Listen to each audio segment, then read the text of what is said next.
Nous sommes de retour en direct sur Canal Ligue Ultra. Merci beaucoup d'être avec nous. On suit toujours le duo en tête de la course de cette Ultra 170 du Tiger Balm Ultra 01, Alexandre Bouchex et Louis Saurin, dans la descente qui les emmène à l'Elex. L'Elex, cette station des Monts du Jura, dans l'Ain, toujours. On va y retrouver dans quelques instants, au cœur de ce pays de Gex, Ludovic Collet qui nous fera vivre le passage lors de ce ravitaillement de la tête de course. Alexandre Bouchet, casquette verte, et Louis Saurin, toujours ensemble, hein, et ce depuis hier soir. Et sur la droite de votre écran, la première féminine, Sarah Charles. Sarah Charles qui, elle, grimpe Ça encore. s'arrête jamais. Ça s'arrête jamais, la pauvre.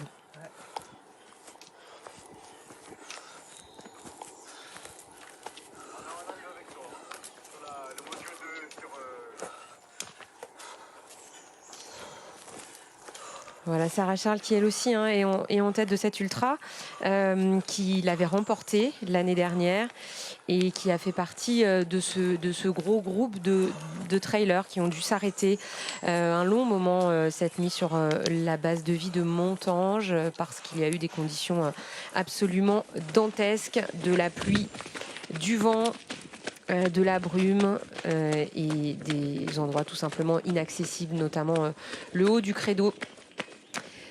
Où le balisage s'était tout simplement envolé et où les deux premiers relayeurs qui avaient réussi à passer ont dû être secourus car perdus. Voilà, mais tout le monde va bien. Il y a eu quelques abandons évidemment cette nuit, mais la tête de course est là. Ça fait un petit peu l'élastique. Tout à l'heure, quand nous étions en direct, Louis Saurin était légèrement devant dans la montée du Montoisé. Et Alexandre Bouchex, désormais, est en tête, mais ils sont vraiment, vous le voyez, l'un avec l'autre, et ils vont rejoindre Ludovic Collet dans quelques minutes. Du côté de l'Elex, on en profite pour féliciter nos cadreurs, coureurs, monteurs qui vous proposent ces images, toutes nos équipes de production, nos équipes techniques autour de Michael Favard pour Favoris Productions, qui vous permettent de vivre cet ultra, ce Tiger Balm Ultra 01 dans d'excellentes conditions. Le soleil est revenu après les pluies importantes de cette nuit qui ont conduit à la neutralisation de la course.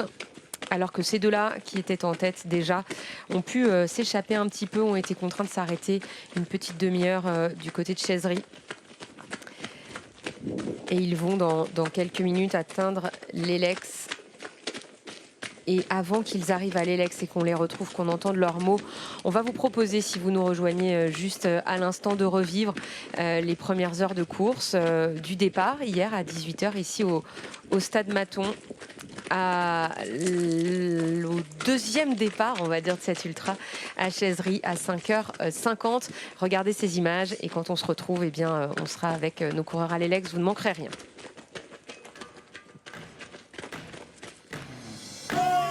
Finir le mieux possible, de résister à la pluie qui est prévue toute la nuit et puis de prendre du plaisir surtout. Je viens chercher du plaisir avant tout. J'ai gagné l'année dernière le 170 km et là, pareil, je suis venue défendre mon titre. Qu'est-ce qu'elle a de spécial cette édition? A priori, elle a de spécial de ce qu'on va se prendre dans la tronche cette nuit. Les seaux d'eau qui nous sont prévus. Et ce qu'elle a de spécial, c'est qu'ils ont rajouté 2000 mètres de dénivelé. C'est pas négligeable en plus, donc ça va, je pense, ralentir toute la course. Et peut-être qu'il va falloir partir sur une strat ou être plus tranquille sur la première partie de course et accélérer quand ça va devenir dur pour tout le monde.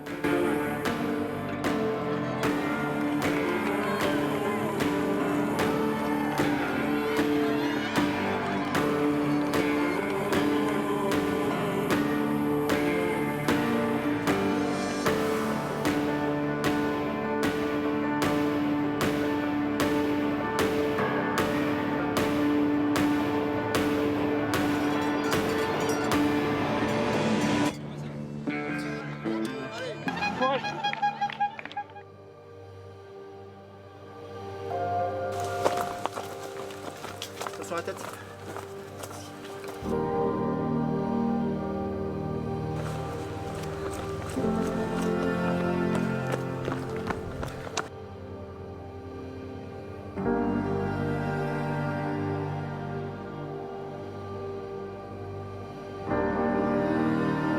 parti un tout petit peu vite, je pense. Mais pour l'instant, ça va. Je le regretterai peut-être plus tard.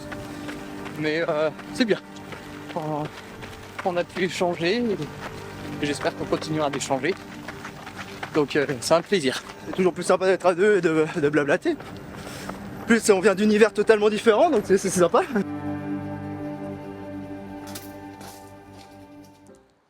Allez, on va revenir au direct, on vous remontrera les images de l'Apocalypse cette nuit, parce qu'ils arrivent à l'Elex tous les deux, en duo, Alexandre Bouchette, casquette verte, et Louis Saurin sous les applaudissements.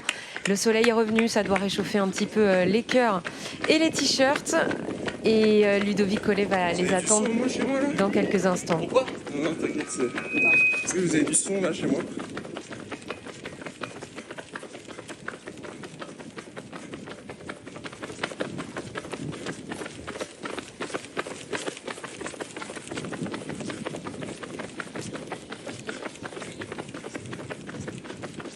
Souvenez-vous l'an dernier, à l'arrivée à l'Elex, Alexandre Bouchek, c'était vraiment dans le mal. Il avait une grosse entorse, il avait vraiment un petit coup de mou.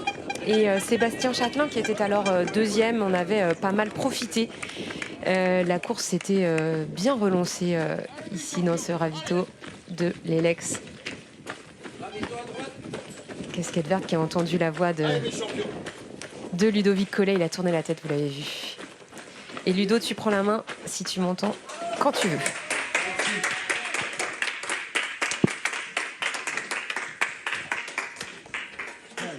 Évidemment avec un superbe accueil de nos bénévoles en direct.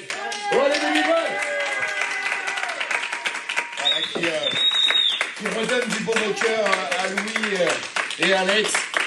Je pense qu'Alex, tu vas connaître tous les secrets pour fabriquer du fromage, non? Ouais, là c'est bon, on est bien sur toutes les génisses, la méthode de le faire, etc. Et a priori, moi je pense qu'il y a aussi Cécile qui doit nous expliquer pourquoi elle se garde dans les champs. Ouais, alors en fait elle a voulu, je crois que Cécile, elle a voulu voir ce que c'était que d'être agriculteur dans la montagne. Elle a voulu passer, elle pensait qu'elle avait un 4x4 et que nenni. Mais bon, du coup, ça fait les anecdotes de course comme on aime, non? Oui, avec la prime de course, il va falloir que tu m'offres un 4x4. Il n'y a pas de prime. Oh. Oh là là. Donc voilà, j'imagine les garçons que le soleil commence à vous faire du bien, là, qu'il y a un peu plus de chaleur. Faut pas plus. Non, il n'en faut pas plus. Ah, vous êtes des rugueux. Hein. Ah, moi, Vous préférez quand il fait mauvais, en fait. Moi je suis cool la pluie. Oh non, merci. Ouais, tout va bien. Là. Ça va, il parle pas trop, le Parisien? Disons que je n'arrive pas à lui répondre autant que tu parles. Non, mais parce que je suis à la limite. Ouais. Oh non, t'es en train de faire une superbe course, je vais te laisser mâcher tranquille. Vas-y, mâche tranquille, ça c'est le plus important. Vous partez pour après un petit pétard, donc voilà. Je te fais un pétard, c'est un faux plein insupportable. Je te le dis. Non, ça a changé un tout petit peu là, tu vas voir par rapport à l'année dernière, tu vois, un petit kilomètre de plat, mais après vous aurez un bon petit pétard. Tu veux un peu de la ceinture? En tout cas, tous les deux... C'est le sosie officiel de Christian Clavier. Ah, je vois que t'as pas perdu ton humour, et voilà, Christian Clavier qui est avec nous. En tout cas... Ah bah c'est la bigola. Hein. C'est la bigola, hein. Oh là, oh là, oh là, il y a du monde. Voilà, ils sont en train de se ravitailler comme toujours. Vous voyez qu'il y a beaucoup de bonne humeur, mais pour l'instant, il faut quand même bien mâcher. On les embête un petit peu, mais on va les laisser mâcher tranquillement. Tous les deux sont sur des pâtes. Hein, c'est les pâtes du matin, ça fait du bien. Ah, j'ai plus de bœuf bourguignon. Ah bah je te raconterai. Le petit sourire. Mais oui, il est resté dans le champ. Ah ouais. Ah oui, non, mais t'imagines Ah, même pas mais ce qui s'est passé cette nuit. il y a des anecdotes dans les anecdotes. Tu verras que après sur ta chaîne, tu pourras expliquer ce qui est arrivé à Cécile. Ça te prendra Non, je suis 2-3 même pas heures, tu sûre. verras. Je suis même pas sûre. Ça va être super sympa. Mec, t'as quoi sur ton calvin? Écoute Maria. Ouais, mais c'est le... Ils sont méthodiques. Louis et Louis, tu vois, ils sont hyper méthodiques. Et ils ont tracé, quoi. Oui, alors ça, je fais pas, ça, les jolis petits dessins. Et tu vois, quand je te dis que Il est beaucoup plus t'as un au petit point que moi, pétard, je peux te dire. D'abord, parce que les points GPS, il va pas dans les champs, Voilà. lui. Il va au bon endroit. 9h57, 10h12. Ouais, on peut dire qu'on est vraiment très très bien. Vous êtes sur le plan, vous êtes arrêtés, voilà. Pas sa voiture. Voilà. Terminé. De toute façon, avec le métier que tu as, c'est quand même bien plus dur, le métier de grimper, d'aller traire, de travailler toute la journée que là prendre du plaisir sur les Et sentiers. je t'amène le t-shirt de rechange pour la fin. Allez, ben tu ne lâches pas, regarde, il t'attend. Allez, allez. Allez, les champions. Allez, bravo, les bouteilles.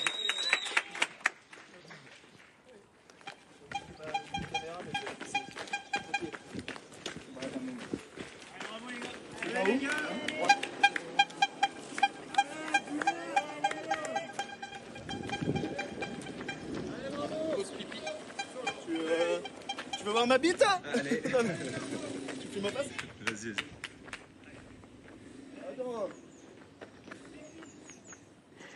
Allez, ces images assez incroyables que vous venez de vivre, hein, ce ravitaillement en duo et ce départ à nouveau. Ils se sont attendus. Alexandre Bouchex a montré le chemin à Louis Saurin. Ils sont tous les deux côte à côte, main dans la main, et leur assistance aussi, vous l'avez compris. Alors que là, nous sommes avec Sarah Charles. Sarah Charles qui est la première féminine, toujours. Elle qui avait remporté cet ultra l'année dernière. Et qui a un gros mental, elle le disait tout à l'heure, c'est le mental qui fait tenir dans ces conditions. Elle est passée des chaussettes rose fluo aux vertes fluo. Sarah Charles, voilà, vous êtes ici avec nous au Stade Maton. Le départ a été donné hier à 18h derrière moi et on les attendra tout à l'heure puisqu'ils vont tous arriver là, les participants au marathon, le marathon qui s'était lancé à 9h tout à l'heure, mais également toutes les autres courses, le 65 km, Pays de Gex, agglomération, le 100 km qui est parti lui aussi avec 2 heures de retard et un parcours légèrement raccourci, et puis le 170. Ils sont quasiment dans les temps d'habitude, hein. En général, c'est à peu près à cette heure-ci, un petit peu avant, qu'on les retrouve du côté de l'Elex. En tout cas, voilà, ils seront là en début d'après-midi et on vous fera vivre ça sans problème. Louis Saurin, casquette verte, qui sont tous les deux, et ce depuis hier. Voilà, ces images en direct avec le soleil qui est revenu après l'apocalypse de la nuit, les grosses pluies, la brume, le vent qui a fait partir le balisage en haut du credo. Et c'est pour cela, hein, que eh bien, la course a été amputée de cette partie. Petite partie, puisqu'ils ont quand même grimpé un petit peu sur le credo, mais ils ont pris le sentier qui était prévu justement pour ça, au cas où. Et ces deux hommes-là se sont arrêtés 25 minutes seulement à Chaiserie, où un nouveau départ a été donné à 5h50. Les autres se sont arrêtés un petit peu plus longtemps sur la base de vie de Montange. Qui dit base de vie dit un petit peu plus de chaleur, des repas chauds. Mais voilà, Sarah Charles le disait, hein, elle n'avait pas très envie de s'arrêter. Ils ont tous eu très froid cette nuit. Mais le soleil est maintenant revenu, alors qu'on entame les 2 derniers tronçons de la course pour la tête de course. Le prochain ravitaillement, ce sera à Giron, dans 22 km. Encore 770 mètres de dénivelé positif les attend. Giron, vous en avez l'habitude, c'est toujours l'avant-dernier ravitaillement, enfin le dernier, l'avant-dernier point avant d'arriver ici à Oyonnax. Sachant que la dernière partie a été un petit peu modifiée aussi pour renforcer sa difficulté. Voilà le classement. Louis Saurin, Alexandre Bouchex, Charlie Guérin et Sébastien Châtelain. Sébastien Châtelain, deuxième l'année dernière, qui lui a été ralenti. Mais vous le savez, on vous l'a dit tout à l'heure, les chronos ont été neutralisés. Ça veut dire que même si ces deux-là sont très largement en tête physiquement, très largement devant, eh bien l'arrivée sera jugée au temps. Donc si derrière ça accélère, eh bien on pourrait ne pas connaître tout de suite le vainqueur de l'Ultra 01. Il faudra attendre un peu pour officialiser, ou non d'ailleurs, la victoire de l'un de ces deux garçons Casquette Verte qui espère une 4e victoire d'affilée ici sur l'Ultra. Qu'est-ce qu'il faut? Voilà. Par contre, ces estimations, je sais pas, il a été sur quel site. Tu vois, il a fait un tic. Ouais, c'est bonne.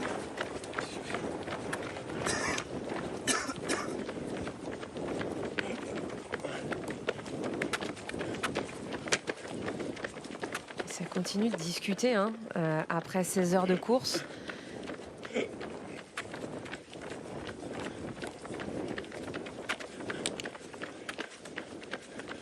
Même si Louis expliquait qu'il répondait un peu moins aux questions de Casquette Verte dernièrement.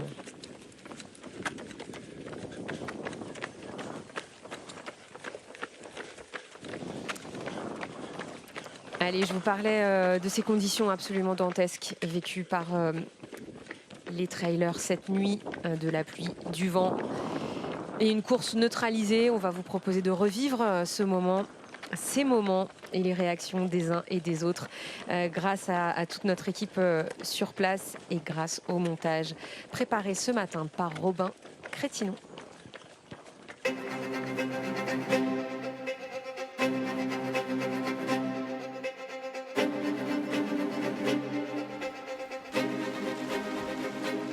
Ok, donc on va l'arrêter. Nous, on va l'arrêter là. En fait, ils arrêtent les coureurs un peu de partout là, au ravito, aux bases de vie, parce que c'est trop la merde en beau temps. On vient d'apprendre que les coureurs ne monteraient pas au Crêt. Maintenant, on a la consigne de les arrêter ici. Ils sont arrêtés aussi à Montange au départ de ce relais-là, au départ du relais 5. Et les quelques-uns, donc a priori 6 coureurs qui sont passés avant qu'on donne cette consigne, ils sont tous arrêtés à Chaiserie à l'arrivée de ce relais 5. Conditions très particulières, du coup beaucoup de vent. C'est pour ça en fait qu'on a coupé les crêtes parce que les balises en fait elles se sont toutes couchées avec les vaches en plus, ça a tout couché et les coureurs se retrouvaient plus sur les crêtes. Et en fait il y avait un parcours de délestage qui coupe les crêtes, qui enlève les 8 km de crêtes, là les 6-7 km de crêtes. Et du coup maintenant si jamais ça repart, je pense que ça repartira sur ce parcours là. Et on s'arrête? Ouais, là vous allez devoir. Oh putain.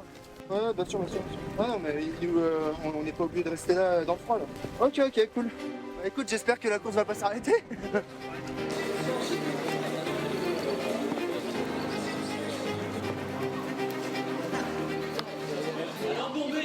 La course elle a arrêté là. Bah, pour le moment on est bloqué ici. Putain, ouais, j'ai chopé froid. Ouais, il a fait un bon. Vous pouvez m'expliquer comment elle a fait pour s'embourber? Ouais, en fait, elle est aller au bon endroit. Ouais, mais le GPS il a dit genre va dans le champ. Bah, c'est ça, mais ouais, elle a voulu. Bah, elle me lâche pas, il lui arrive une galère, c'est chiant pour elle. Je comprends pas parce qu'il pleut, mais ça va quoi. Nous faire couper les crêtes, je comprends, mais je comprends pas qu'on se fasse arrêter alors que là il pleut quasiment plus. Mais bon, c'est pas grave, c'est décision, on va respecter les décisions. Malgré l'équipement, eu très froid là-haut, un peu de peur et content d'arriver au ravito pour changer tout ça. Enfin voilà, toujours dans la déconne Alexandre, mais je rigolais moins. Je dois avouer que je rigolais bien moins. Ça part maintenant les gars. Ouais, t'es chaud comme une baraque à frites, mec. Du coup, on va faire le départ de l'Ultra 01 de Chaiserie, donc c'est une nouvelle épreuve. Bah, ils sont marqués, tout le monde est marqué, il fait froid, ça caille, là on n'a pas pu se mettre au chaud, donc ouais c'était très compliqué, mais il faut repartir le plus vite possible en espérant que ça tienne quoi, donc qu'il n'y ait pas de blessés quoi. 5, 4, 3, 2, 1,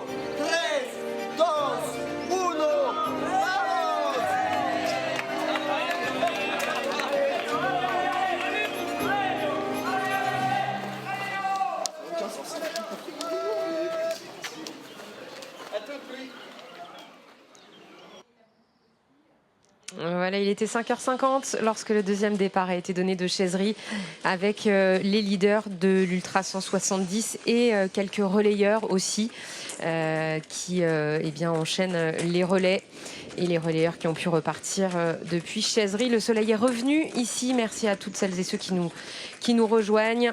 Les Lex, ces deux-là ont quitté la station des Monts du Jura il y a quelques minutes maintenant, en direction de Giron, qui sera le prochain ravitaillement d'ici 22 km.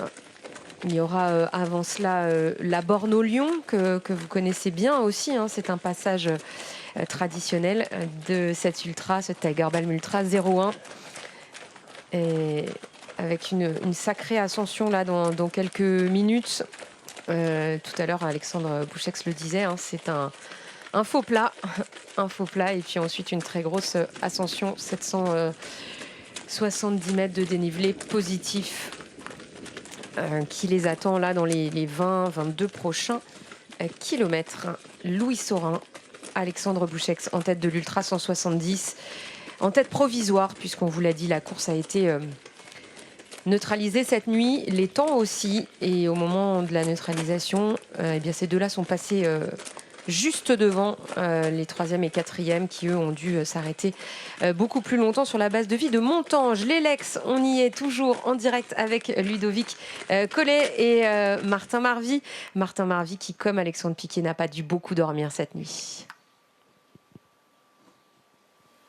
Exactement, Gaël. Martin, on a essayé de lui redonner un maximum, vous l'avez vu sur le départ du 45, un maximum d'énergie, parce qu'il a beaucoup appris cette nuit en tant qu'organisateur. Martin, ouais, quand les emmerdes s'enchaînent, elles s'enchaînent vraiment. Ouais, cette fois, ça n'a pas fait semblant. Au-delà de la pluie, on a eu plein de galères, de malchance qui n'arrivent jamais, quoi. Mais bon, ça fait partie du jeu et comme tu dis, ça fait apprendre. Et puis bon, on a réussi à gérer chaque situation pour que tout le monde puisse être en course et en sécurité, donc c'est l'essentiel. Voilà. Tous les départs ont eu lieu. Maintenant, tout le monde est dans la course. Ils annoncent du beau temps jusqu'à la fin à Maton. On va vivre une belle journée. Ça va faire du bien. Ouais, c'est cool. Ça va faire du bien ce soleil. Je pense à tout le monde, public, coureurs, organisateurs, même les bénévoles. Hein, j'en parlais tout à l'heure au départ, mais les bénévoles qui ont tenu le terrain sous la pluie, c'est grâce à eux qu'on a pu ne pas annuler totalement la course et la faire repartir. Donc voilà, gros merci à eux, à toute l'équipe d'orga qui était sur les terrains, parce que c'était juste l'enfer d'être dans la montagne cette nuit, quoi. Voilà un petit peu les nouvelles du front. Vous avez vu, hein, du côté de l'Elex, j'ai l'impression que Casquette Verte est un petit peu plus en forme, qui gère sa course. Il a eu un moment moins bien tout à l'heure, maintenant ça va mieux. Mais comme l'a dit Louis Saurin, notre agriculteur, notre affineur et fabricant de reblochons, il commence à avoir du mal à suivre le Casquette Verte et il n'arrive plus à répondre aux questions tellement l'autre c'est une babouette et que Louis, il lui manque un petit peu d'air sur le terrain. Donc on va suivre ça, en tout cas c'est hyper intéressant. Merci beaucoup en tout cas Ludo d'avoir été avec nous. On a vécu ensemble le départ du marathon. Merci à Martin, bravo effectivement à toutes les équipes qui ont géré la grosse crise cette nuit, notamment pour aller récupérer les deux premiers relayeurs qui étaient complètement perdus en haut du credo. Tout le monde va bien. Rassurez-vous, elle aussi, elle va bien, elle continue de courir. C'est la première femme de cet Ultra 170, Sarah Charles, qui va arriver elle aussi dans pas très longtemps du côté de l'Elex. Sarah Charles qui a simplement gagné tout ce qu'elle a entrepris en cette année 2024, qui est tenante du titre sur cette Ultra 01 et qui a très envie de réitérer cette performance. Regardez les passages un peu techniques avec des zones vraiment très boueuses, très grasses, où il faut faire évidemment attention de ne pas tomber là dans les sous-bois, parce que même s'il y a un petit peu de soleil, c'est encore très humide. Vous voyez que la tête de course, les garçons, le duo Bouchex-Saurin a retrouvé des chemins un petit peu plus larges en direction de Giron et de la borne au Lion, qui sera le prochain endroit où ils vont être recensés avant d'arriver à Giron, qui sera le dernier ravitaillement avant de nous retrouver ici à Oyonnax en début d'après-midi, très probablement. Alors nous, pour nous retrouver, bien sûr, vous suivez les réseaux sociaux, Facebook, Instagram. On vous donnera les horaires un peu plus précis de nos retrouvailles en direct sur le plateau, probablement d'ici 2 petites heures, je pense, pour vivre le passage au ravitaillement de Giron des 2 premiers. Et puis après, on se retrouvera ici à Oyonnax pour vous faire vivre aussi les arrivées du 45 km km et des relais. Ces images-là, ce ne sont pas des images en direct, c'était la montée du Mont Toisay un petit peu plus tôt, mais ce sont des images toujours assez chouettes à voir avec le point d'eau en haut du Mont Toisay. Vous avez vu, on les bip pour vous permettre d'avoir les horaires en direct. Voilà, ces images où on domine tout en haut, hein, le lac Léman. Normalement, c'est un des plus beaux panoramas d'Europe sur la chaîne des Alpes, sur le Mont Blanc, quand c'est un peu dégagé. Ce sont des pistes de ski habituellement. Je vous laisse donc imaginer le dénivelé. Et ils ont entamé ici la redescente sur les Lex que vous avez vécu en direct tout à l'heure avec Ludo. Et nous, on va se quitter quelques dizaines de minutes, sans doute 1 ou 2 heures. Les réseaux sociaux pour avoir le timing exact où nous reprendrons le direct pour continuer de vous donner des nouvelles. Vous suivez Instagram et Facebook parce qu'on a, et on vous en remercie sans arrêt, des vidéos de chacun des coureurs. On souhaite bonne chance à toutes celles et ceux qui sont sur les chemins, qu'ils fassent le 45 km, le marathon ou l'ultra depuis plus de 16h26 minutes. Maintenant, en ce qui concerne Sarah Charles sur votre droite et Alexandre Bouchex, Louis Saurin sur votre gauche. Ce sont les têtes de course hommes et femmes de ce Tiger Balm Ultra 01. On se retrouve tout à l'heure pour la suite de leurs aventures dans ce très grande longue distance de ce Tiger Balm Ultra 01. À tout à l'heure.